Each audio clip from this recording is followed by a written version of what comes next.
Hello, everybody, and welcome to Somebody's Heroes. I'm Eric, I'm the Dungeon Master, and I am here today, but I'm going to introduce who I'm here with and let her do it instead of me. I talk a lot anyway. Hello, everyone. My name is Yudi. That is Y-U-R-I. If you don't know me already, you can find me at Yudi and the Beast absolutely everywhere. I will be playing the elven Morwen Senatore today. We'll see how that goes. Oh, yes. So, we're going to go back in time. The start of the campaign is in the future for you still. You still have quite a while to go before you get there. But today's a special day for Morwen, but she It doesn't is a know it very yet. special day. Where would Morwen be on this, let's call it a day in September? Right now, um, she would probably be in one of the institutes. So she would be in the institute that she is the head of, which is the Empatiel, the Institute of Energy Research and Development, Okay. located in one of the bigger kind of frozen islands to the north of the territory. Oh, so you're on the northern end of Artemir then. Mm-hmm. Fantastic. So you are you actually get while you're doing the research or whatever you're doing, reading a book or a stack of papers, sitting at your desk, you get a ping in your head. Just ding, ding, ding. It's like a little sonar ping. This is a ping you recognize who it is from. It is from your colleague, Haldir, who is the head of Nase, and a close friend of yours. Do you accept the ping? Yes. Okay. Fantastic. I got it. I got it. I figured out the problem. You're going to have to talk slower. It, everything was dead. We brains, hearts, everything was dead. It needs life. Life Where are begets you? life. Are you in the lab? On my way. And you're sure? Life begets life. Death cannot beget life. It makes so much sense. We missed the obvious. I'll be there as soon as I can. Click.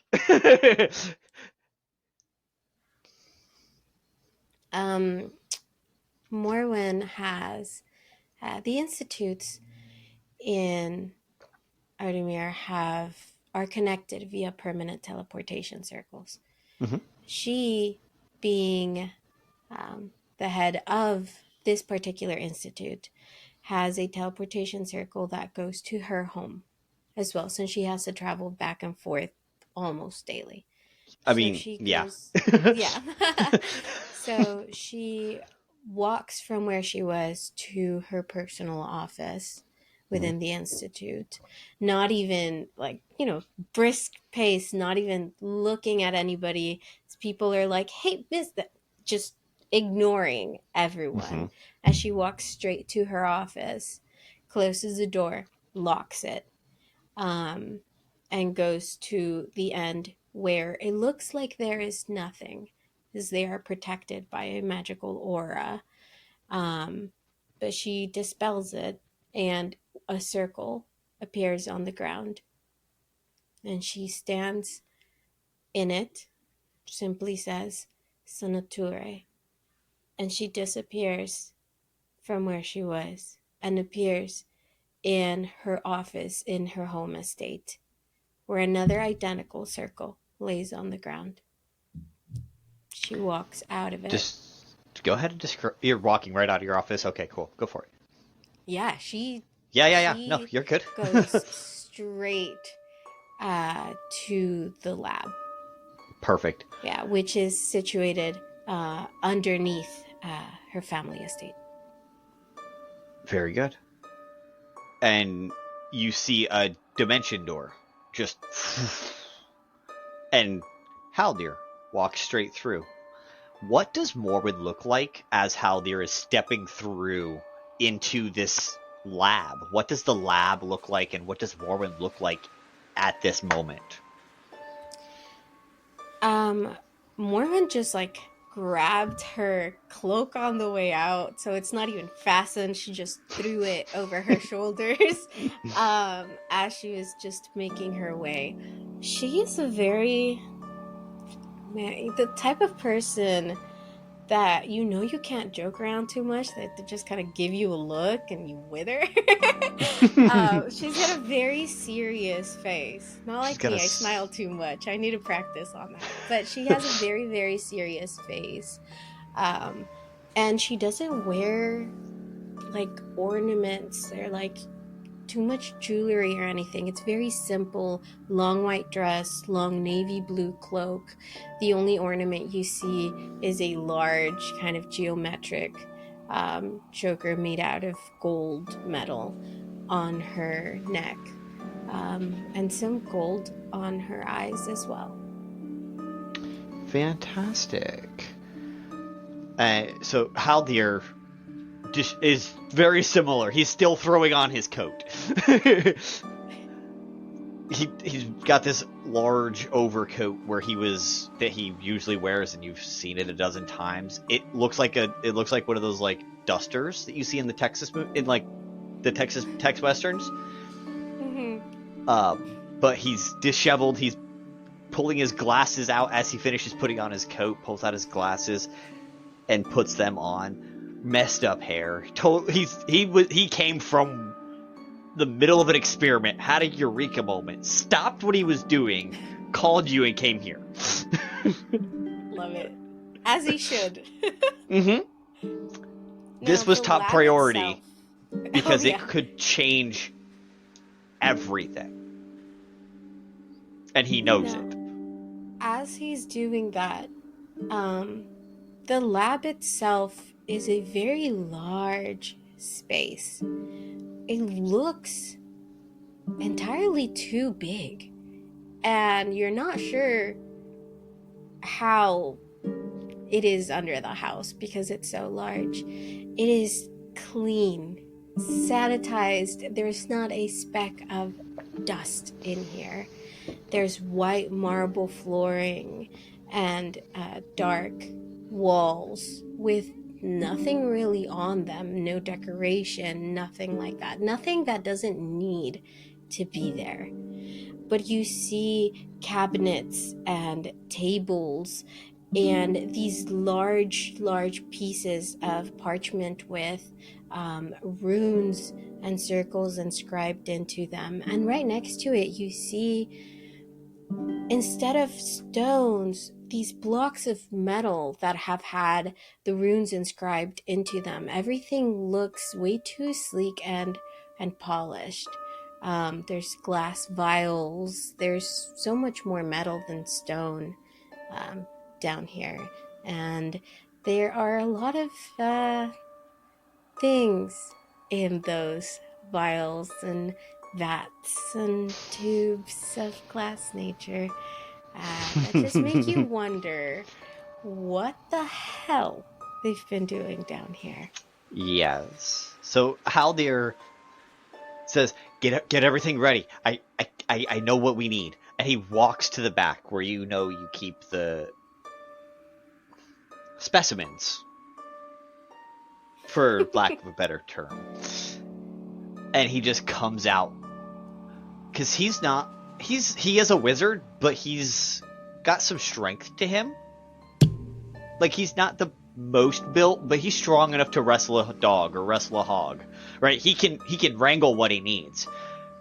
So he comes out and he's just got this hyena like bear hugged. It's thrashing about, but he's just holding its arms and carrying it into the middle of the room, where he lets it down and immediately casts hold creature, or hold the hold person type spell, right? And it is stationary. It is locked in place. Magical chains come down across it, and it's just locked in place. Meanwhile, you were working on getting the rest of what you needed set up, and he helps you paint the sigils on the floor in the right order and all that kind of fun stuff. He then magically pulls out of a little coin purse. It's only about the size of a coin purse, about 2.5 by 4 inches, and he just pulls this 8-inch scroll out of it, like a Mary Poppins coin purse. I was gonna say, like, you know, the clowns when they pull they just keep pulling. Yep, and he just pulls out this scroll you had him keep for safety. He hands it to you and says, "Are you ready to make history?" I'm always ready. All right, let's get going. And he just stands opposite you, ready and waiting for you to begin. So Morwen waits until he puts his hand right on the edge of the circle. We agreed that we would do it together because some of our previous iterations almost completely drained us just because of how much magical energy it required. And that's why he called you today. He puts his hand, she nods, puts one of her hands next to his on the circle, and holds the parchment with the other so she can read the incantation. And when he nods back, she begins. Ne minuyal tolu, ir dirich gelair, awarthanen, ir ini alal quanin, il ilthina yamar darfa. So it starts off as you expect. You feel magic flowing out of you. You see it flowing out of him. You guys are glowing this. You're glowing like a purple and black, almost like obsidian color.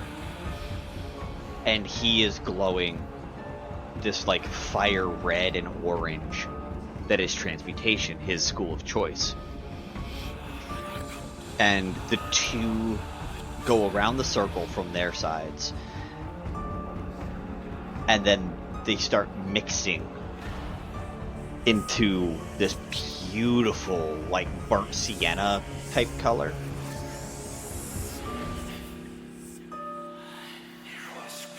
And every so often, it drains something from the hyena in the middle. It just makes weird noises that you've never heard a hyena make, nor should a hyena make. It started off angry because it was chained, but now it sounds like it's yelping almost.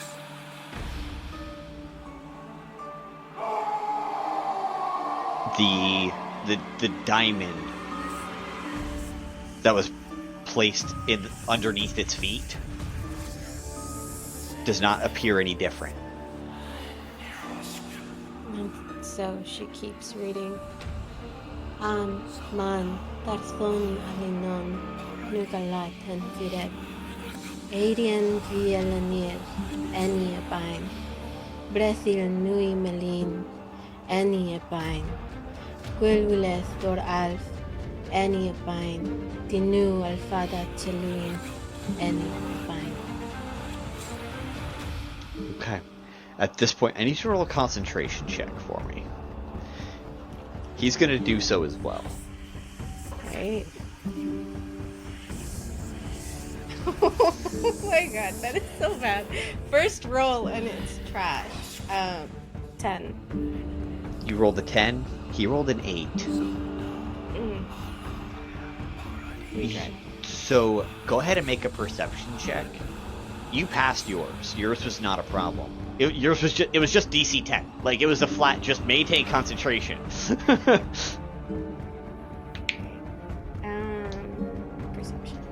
Mm-hmm. I get a 16. Okay. You notice as the hyena's head goes down and its front haunches go down with one of the shocks of life being pulled from it. You see that Haldir on the other side has purple veins and he is graying.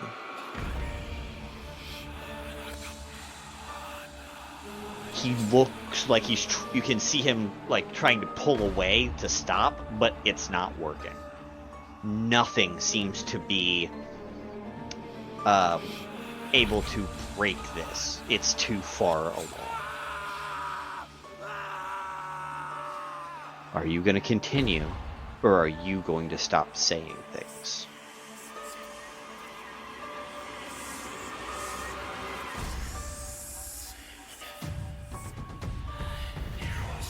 If you said anything, I did not hear you. Oh, does the gem in the middle look any different?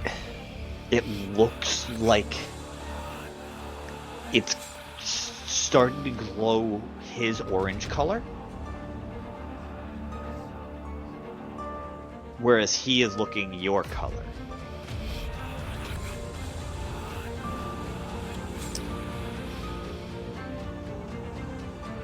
So she would glance at him and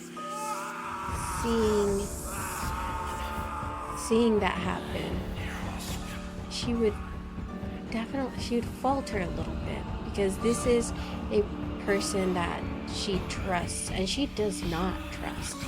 This is the only person in the world, in her life, that has ever been deemed worthy by her to receive access to this lab. But then she thinks about the hundreds of years that it even took to get this far. She started working on this well before he came along. And regardless of how important he is and has become, she cannot just throw all of her efforts away by stopping, especially when it seems like something that has never happened before in their experiments is happening. And might be working. Yeah. Okay. And so read your last paragraph. She continues.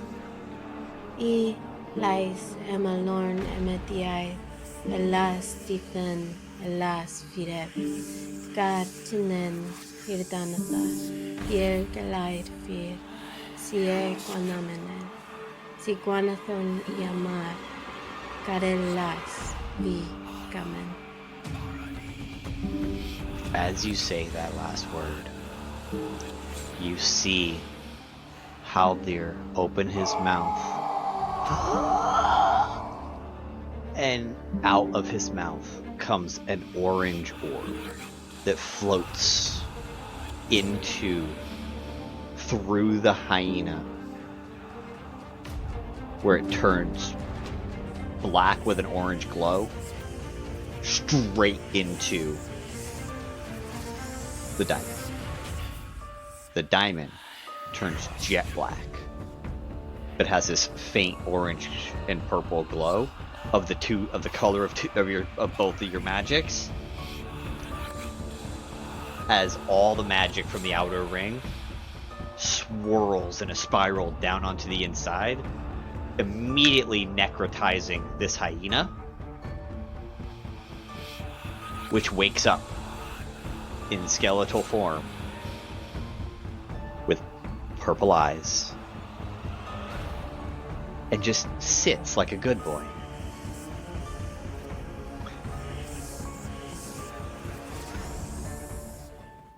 She would wait until all of the magic is like dissipated and stopped. Everything has stopped moving.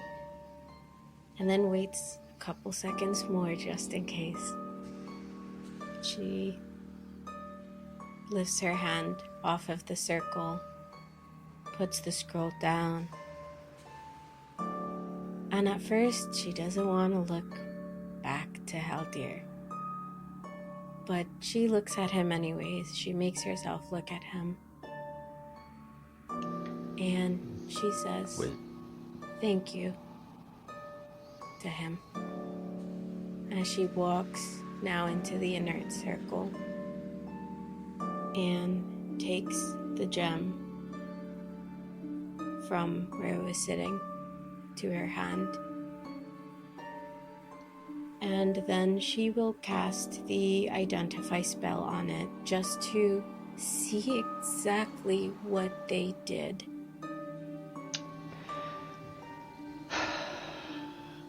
So through your identify spell, you hear Haldir's voice.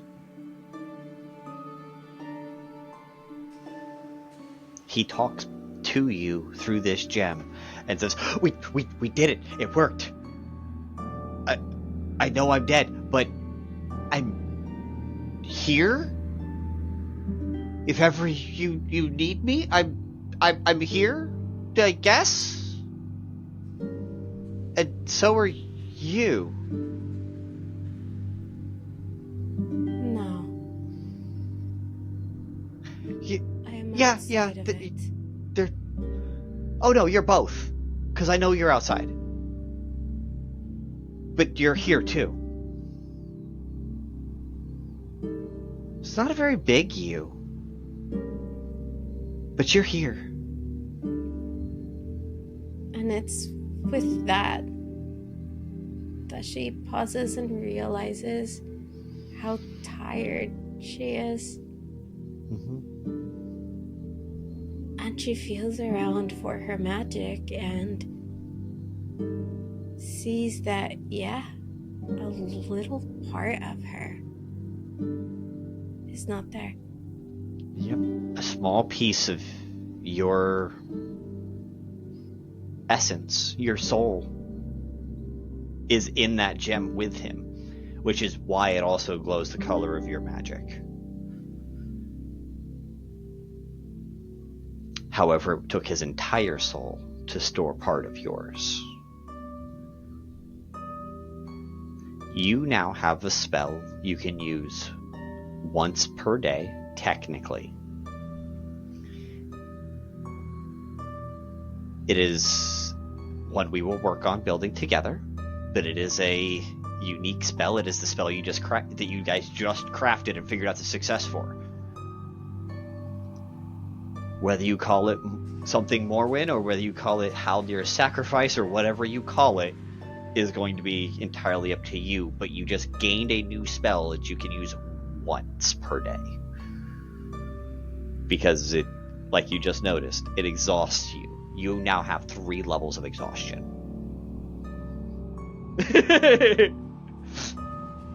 Oof. Oof is right. Oof is right. So, yeah, congratulations. You technically succeeded in whatever you were trying to do. And part of your soul is now safe within this gem. What are you going to do with this gem? Are you going to carry it with you? Or are you going to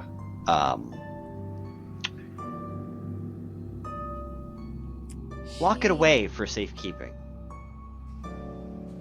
See, nobody But the person that now resides in the gem knows about this place. And she was just gonna bury it somewhere, but she can communicate with him and he's not gone. And she doesn't know how to come to terms with that. And her first thought was, this brilliant soul, the person that she considered smartest only underneath herself, was lost forever to the world. Mm-hmm. But he's not, technically. And so she will keep him here in her lab, and she realizes he can continue to assist her, and maybe not like he used to. She will keep him here because she believes wholeheartedly that this is the safest place in the world. Okay. And then immediately after, she realizes, I'm gonna have to cover this up somehow. Isn't that the best realization? Because, he dimension doored in. Nobody saw him come in. Nobody knows where he was. Nobody knows this place exists but him. But the head, a council member, one of the 7, is not returning to the table. And that is... he might very, be. He might be. He just won't be in a physical form. Yeah. But it's a big deal. And It's a big deal. I think that is kind of what... So she doesn't let herself celebrate because she's like, I'm not out of the fire yet. You're out of the furnace and into the fire. Because this posed some complications. And she's too tired to think about it. She's too tired to figure anything out right now. And she thought she killed her friend and then realized that she kind of did, but kind of didn't. And then, just everything she's gonna have to do to keep this a secret and make sure that none of this gets to anyone. Oh, yeah, absolutely. She wants to go to bed and think about this tomorrow. Fantastic. So, because this is a secret lab, how do you get in and out? Because we've only done it through teleportation circles and a dimension door, and how do you otherwise get out of here? Or is it just using the teleportation circle to go just upstairs? Yes, so the teleportation circle in her home is attuned to a couple of important places. Now, there is a way to, say, make it so that somebody can't just step onto it and bamf to wherever it's connected, especially when it's connected to more than one place. So Yes, it's like ringing a telephone number, and then when you press the call button, you're transferred. But you can't call someone if you don't know their number. Perfect. And so it is a very short, 3-word incantation of sorts that she says when she's on the circle, that takes her back up to her office upstairs where everyone else thought she was. Right. Okay. And so she kind of puts him in a little stand somewhere.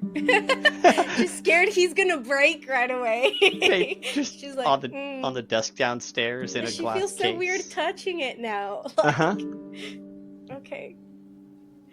Yep. But you know, he is a brilliant man, and you have never met his intellectual equal aside from yourself. And yeah, so it is definitely a fun moment that you have that realization, and you go ahead and you are exiting you're exiting the office. Roll a perception check for me, because you have a sitting room, a waiting room right outside your office, so that you don't have people just interrupt you. They can sit out there, wait, and then you go up, then all that jazz. Proper office setup. Super proper. That's a 14.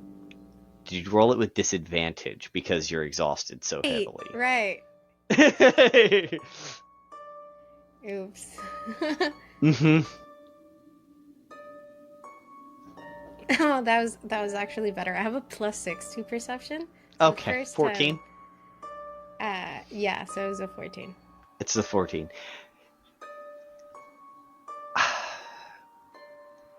It's still daytime, which is the only reason you notice. Sitting in a armchair, facing your door. As you come out, it's about they're sitting about 20 feet away from you. Is what looks like an otherwise empty black cloak. They look like they're sitting about 5 feet. Their torso looks to be about 5 feet tall. The rest of them is sitting comfortably with their feet planted on the floor. If they were to stand up, you'd guesstimate right around the 7 foot tall caricature.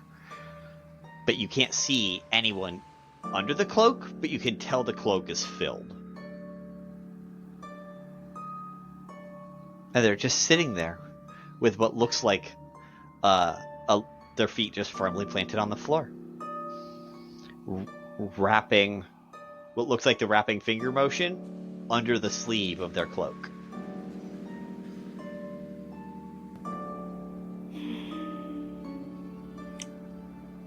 She is not fond of surprises. Especially not with the things that she has to deal with on the daily, and how careful she has to be about everything she does. And this man, this creature, this person is in her home. And she is too tired for pleasantries. So she just stands a couple of feet in front of him and crosses her arms, just waiting for it to say or do something.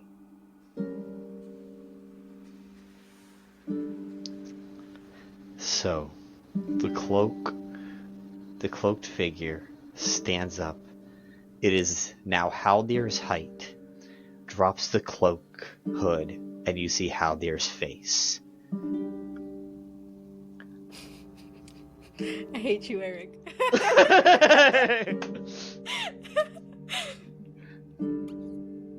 She doesn't get startled easy, but after literally what just happened, she doesn't mean to. Like, she's so good at, like, her stony face, but this makes her kind of take, like, a half step back before she stops herself and realizes this is not real. Mm-hmm. This cannot be. So how's our research going? Have you figured it out yet? Speaking just like Haldir, voice note for voice note.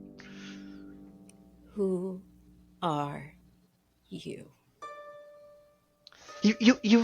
We've worked together for decades. I'm Haldir. I do not know what you are, who you are, but I do know one thing, and that is that you are not Haldir. I know exactly where he is. So I will ask one more time. Who are you? The cloak. Matt, he doesn't touch the cloak. But the hood just magics itself back to the darkness, and then it grows in front of you from Haldir's 5'5", give or take, up to the 7-foot tall height again. Real quick, roll a. Let's go with Arcana check for me. I want to see if you have the chops to recognize what this thing is. You have disadvantage. Shit. Okay, that was I rolled a 17 and a 13 plus 12. So that's a 29. No, 25. 25 on my lowest. Oh, fuck yes. Okay, you have read enough books, you've done enough research, you know this entity is most likely a changeling. But it could be any number of other shapeshifters. There are so many. There are so many shapeshifters. As you can tell, I dumped all of my points into Arcana, so that's the only thing I'm good at. That's fabulous. But yeah, she would know that there is a lot of creatures that can change shape. Yeah, but that float so easily between forms, it narrows it down to most likely a changeling.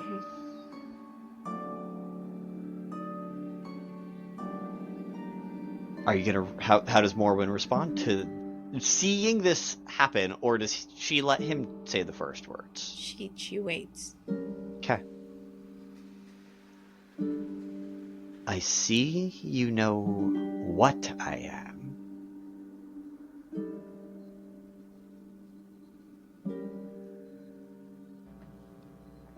Yes, but that is not what I asked. I asked who you are. A brilliant mind such as yourself might be able to put this together. But I'll just tell you, save us all some time. I am the founder. The founder, even in your dazed state, registers for you. There's one other city that is anywhere near the same technological level of Artemir. Artemir got there very aggressively.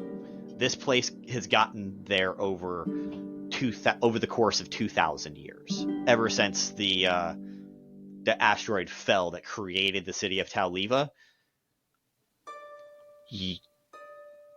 They have been growing into a city that is carefully arcanotech, right? But it was all started over about 2,000 years ago by a character known as the Founder. Never gives a name. It's not John Scott's the Founder. It's just the Founder. Any record of them ever is just the Founder. But 2,000 is... that can't be right. Could it?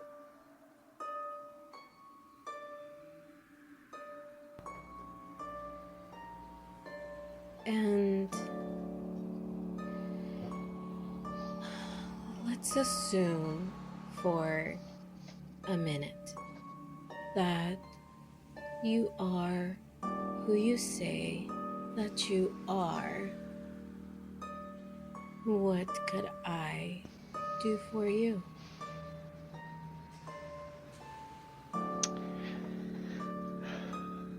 Roll a...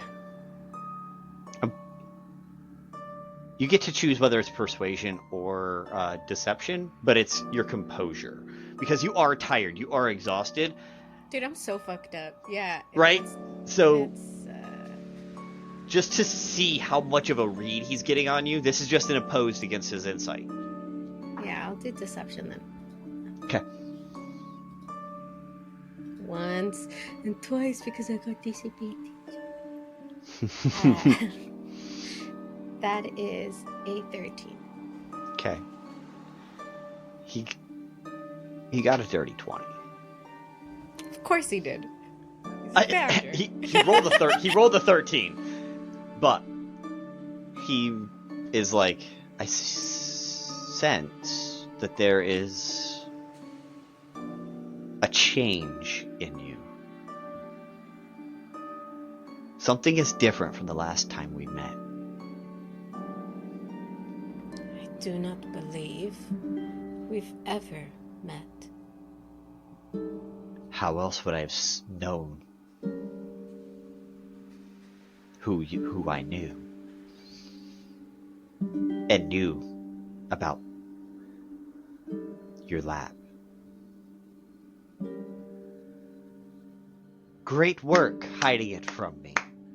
As you just see the sleeves clap. You have not seen any indication of any coloration of this figure or face or nothing. It's just this moving cloak. Yeah, she's pissed. And not hiding it very well. No. She's not happy. However, your brilliant mind and the work you are doing towards immortality, no matter how corrupted it may be, will prove most useful in bringing forth change. You and this entire archipelago of Ardamir have been always about pushing boundaries and making better and doing better and being better than you were yesterday. Not than you were a decade ago, where you were yesterday. I need that mentality on my court.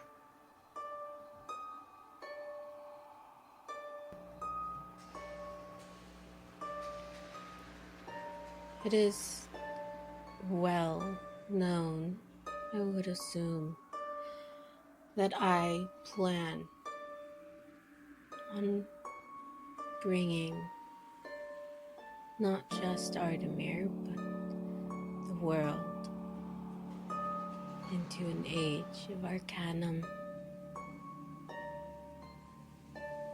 So I do not find it surprising that you chose to seek me out, though I do not appreciate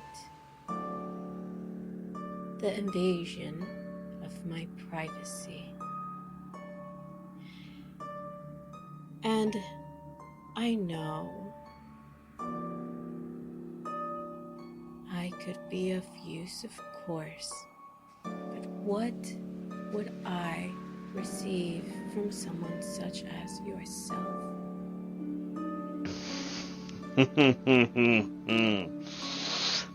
Immediately on the floor, you just see black necrotic magic as a body appears, dressed and appropriately depicted as Haldir.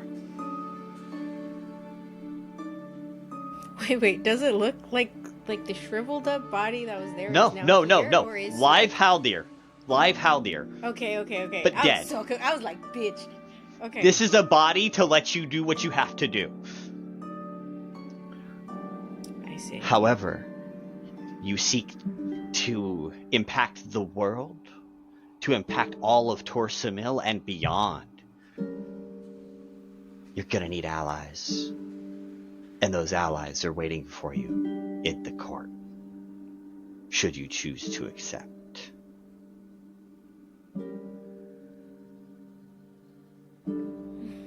And he reaches, not his hand, but his sleeve out, and on it you see a raven emblem. That is just a raven with its wings spread that looks like a cloak clasp. And he's just extending it.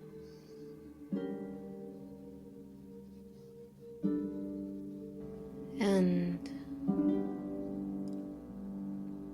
is this something I have to decide immediately? You do not have to join immediately, no. If you have other business to attend to or other things you must do, take your time. She However, glances down at the body. this will grant you access to the Raven Court.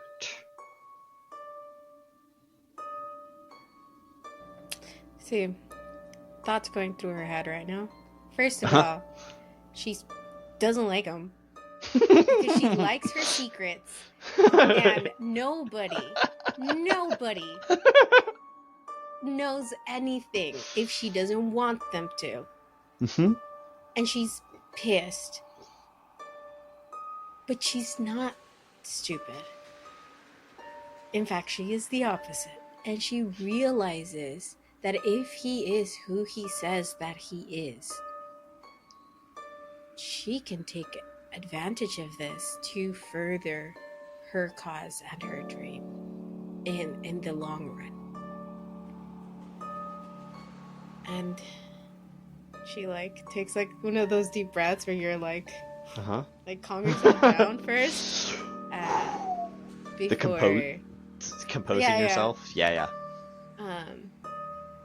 Before she reaches over and takes it.